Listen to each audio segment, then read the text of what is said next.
अरशद शरीफ जो है इसको हम नंगा करके सड़कों पे घसीटेंगे। वो अगर कभी पकड़ा गया तो फिर वो ये भी बताएगा कि ये मैसेज भेजने का उसको हुक्म किसने दिया था। अफसोस ये है कि इस नाइंसाफ़ी में आज सुप्रीम कोर्ट ऑफ पाकिस्तान भी एक फरीक का किरदार अदा कर रही है। सिर्फ एक बात आपको बताऊंगा कि अरशद शरीफ पाकिस्तान से गए ज़रूर थे,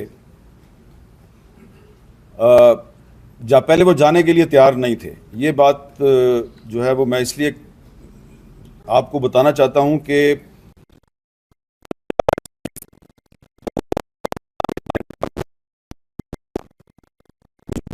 लेकिन मुझे वो एक रात याद है जिस दिन कुछ दोस्त जो हैं वो उसको ये फोर्स कर रहे थे कि यार आप वीज़े तो लगवा लें, कम से कम यूके का वीज़ा लगवा लो, यूएसए का वीज़ा लगवा लो, तुम्हारे तो पासपोर्ट पे वीज़ा ही नहीं है। तो उसने बड़े ही तजाहल आरफाना के साथ ये कहा कि मैं भागने वालों में से नहीं हूँ, और यकीनन वो भागने वालों में से नहीं था और वो खुद नहीं गया, खुद जाने के लिए वो तैयार नहीं था। उसको दोस्तों ने फोर्स किया, और ख़ास तौर पे कुछ ऐसे दोस्त जो आखिरी दिनों में अरशद शरीफ पब्लिकली बहुत कम नज़र आते थे। आपको याद होगा कि उन्होंने अपनी ज़मानत के लिए इस्लामाबाद हाई कोर्ट में एक दरख्वास्त दायर की थी। उसकी हेयरिंग रात को 11:30 बजे रखी जस्टिस अतर मिनल्ला ने। तो हम बहुत से दोस्त वहाँ पे गए, तो अरशद शरीफ उस दिन अदालत में पेश होना चाहते थे, लेकिन उनको रोका गया कि आप अदालत में ना आए, क्योंकि ये अदालत के बाहर से आपको गिरफ्तार कर लेंगे। और फिर उनके दोस्त और वकील भी थे, अभी भी वो हयात हैं, बैरिस्टर शुएब रज़ाक साहब। बैरिस्टर शुएब रज़ाक साहब आखिरी दिनों में जब अरशद शरीफ पाकिस्तान में थे तो काफ़ी अरशद शरीफ के साथ रहते थे। शुएब रज़ाक साहब ने ही अरशद शरीफ की वो पिटीशन भी दायर की थी इस्लामाबाद हाई कोर्ट में, जिसमें कि अरशद शरीफ ने मुतालबा किया था कि हामिद मीर कमीशन की रिपोर्ट को पब्लिक किया जाए। तो शुएब रज़ाक साहब को एक मैसेज आया, और उस मैसेज में ये कहा गया कि अरशद शरीफ जो है इसको हम नंगा करके सड़कों पे घसीटेंगे। तो वो जो मैसेज है वो अभी तक, वो जो साहब जिन्होंने मैसेज भेजा था वो इतने निडर और बेबाक हैं, उन्होंने आज तक वो मैसेज डिलीट नहीं किया, और वो शुएब रज़ाक साहब के पास मौजूद है। तो इसीलिए हम इस्लामाबाद हाई कोर्ट में गए, हमने दरख्वास्त की कि जी अरशद शरीफ के कत्ल की इंक्वायरी के लिए एक जुडिशल कमीशन बनाया जाए, ताकि वो जो मैसेज आया था उस समेत कुछ दीगर शवाहिद जो हैं वो जुडिशल कमीशन के सामने रखे जाए। और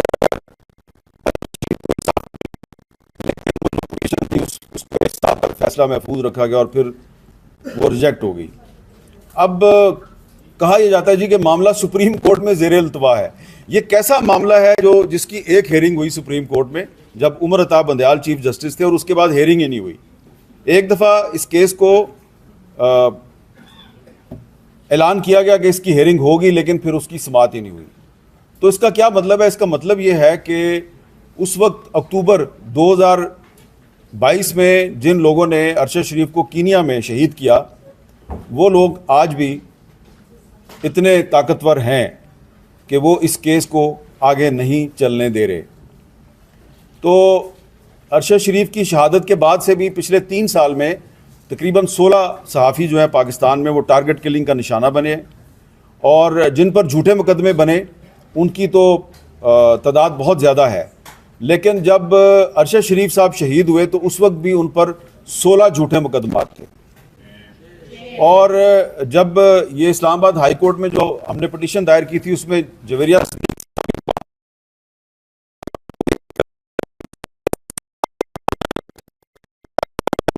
इस्लामाबाद पुलिस से पूछा कि ये बताइए कि अरशद शरीफ पे कितने मुकदमे थे, तो उन्होंने फ़ाइल खोली और फाइल से बताया जी 16 मुकदमे थे। और उन्होंने पूछा कि ये कौन कौन से मुकदमे हैं, उन्होंने कहा जी सारे मुकदमे इस्लामाबाद में नहीं है, मुल्क के मुख्तलिफ हिस्सों में है। उनकी नौयत पूछी तो नौयत मिलती जुलती थी। बाज़ मुकदमात जो हैं उसके जो मुद्दई थे, वो मुद्दई जो है वो उनके नाम अगर मैं आपको बताऊं तो उनमें से एक आदमी जो है उसने 2021 में मेरे खिलाफ भी दरख्वास्त दी, मेरे खिलाफ भी गद्दारी का मुकदमा कराया उसने, और भी बहुत से लोगों के खिलाफ मुकदमे कराए हुए हैं। तो वो जो है ना, वो सबको पता है कि वो लोग किसके कहने पर मुकदमा दर्ज करवाते हैं। तो अदालत ने ये पूछा कि ये बताइए कि वो कौन से गवाहान हैं जिनकी गवाही जो है वो FIR में बयान की गई है, और अगर अरशद शरीफ पर आपने गद्दारी के और दहशतगर्दी के मुकदमे बनाए हैं तो मुद्दई के बारे में तो चले हम कुछ ना कुछ अंदाज़ा लगा सकते हैं, लेकिन इसमें गवाह भी लिखे गए हैं। गवाह कौन से हैं? तो उसके बाद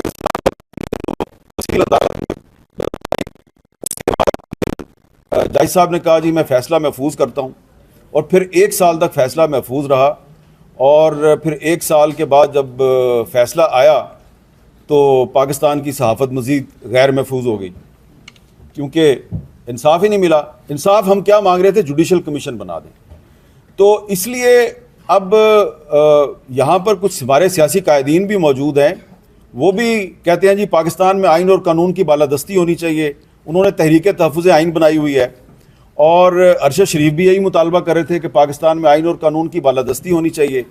और जो बात मैंने आपको पहले बताई कि वो उनको इसलिए कीनिया में टारगेट किलिंग का निशाना बनाया गया कि उन्होंने पाकिस्तान वापस आने का फैसला कर लिया था, और पाकिस्तान वापस आके उन्होंने ये चीज़ शेयर की अपने कुछ दोस्तों के साथ कि अगर मुझे सहाफ़त नहीं करने दी जाएगी तो कोई बात नहीं, मैं सड़कों पे शो किया करूँगा। तो उनका पाकिस्तान वापस आना जो है वो कुछ लोगों के लिए बहुत बड़ा ख़तरा बन गया। तो इसलिए उनको कीनिया में इंतहाई बहीमाना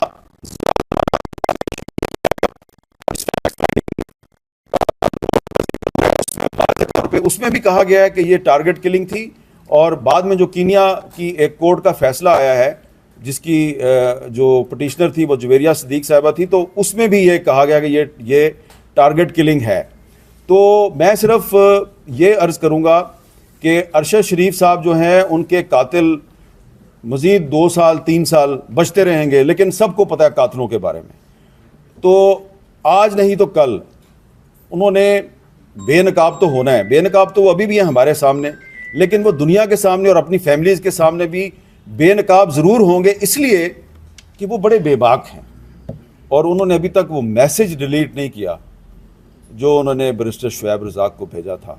और मैं समझता हूँ कि वो मैसेज जो है वो जिसने भेजा है वो अगर कभी पकड़ा गया तो फिर वो ये भी बताएगा कि ये मैसेज भेजने का उसको हुक्म किसने दिया था, और जब वो हुक्म देने वाला भी पकड़ा जाएगा तो फिर जो उसके पीछे बंदा था वो भी पकड़ा जाएगा। ये 3 लोग हैं, इन्होंने पकड़े ज़रूर जाना है, आज नहीं तो कल पकड़े ज़रूर जाएंगे, और जब पकड़े जाएंगे तो आपको पता चलेगा कि अरशद शरीफ के साथ नाइंसाफ़ी का असल ज़िम्मेदार कौन है। अफसोस ये है कि इस नाइंसाफ़ी में आज सुप्रीम कोर्ट ऑफ पाकिस्तान भी एक फ़रीक का किरदार अदा कर रही है। शेम। बहुत शुक्रिया।